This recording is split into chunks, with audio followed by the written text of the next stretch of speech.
అందరికీ నమస్కారం. ఈరోజు పరాభవ నామ సంవత్సర ఉగాది పర్వదినాన్ని మనం జరుపుకుంటున్నాము. పరాభవ అంటే ఇదేదో అవమానానికి సంబంధించిన అనుకోవడం పొరపాటు. సమానార్థకాలు అనేక అర్థాలు కూడా ఒక్కొక్క పదానికి ఉంటూ ఉంటాయి. పర అంటే ఆదిశక్తి అని అర్థం, ఆదిశక్తి అంటే లలితాదేవి అని అర్థం, భవ అంటే శివుడు. లలితాదేవి శివుడు ఇద్దరూ కలిసి ఎంతో మేలు చేసే సంవత్సరంగా ఈ సంవత్సరాన్ని మనం భావించాలి. ఒక జ్యోతిష్య పండితుడైన నేను, గుంటుపల్లి వెంకట సత్యసాయిరాం అనే నేను, ఈ సంవత్సరం గ్రహస్థితులను క్లుప్తంగా వివరించాలనుకుంటున్నాను. చాలా చాలా బాగున్నాయి గ్రహస్థితులు. ఎందుకనంటే వృషభ లగ్నంలో భారతదేశం జన్మించింది. ఏకాదశి స్థానంలో శని ఉన్నాడు ఇప్పుడు మీన రాశిలో. 10వ రాశిలో రాహువు తిరుగుతున్నాడు. 4వ రాశిలో కేతువు ఉన్నాడు.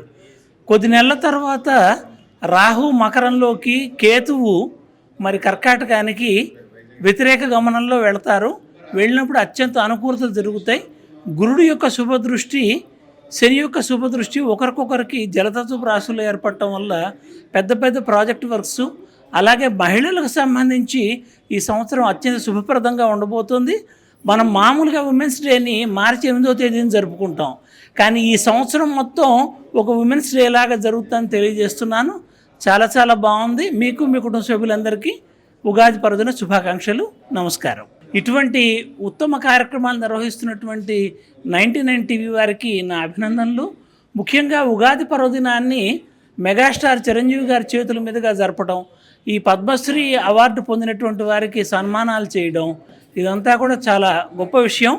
సజ్జనానాం దర్శనం పుణ్యం వందనం మోక్ష సాధనం అంటారు.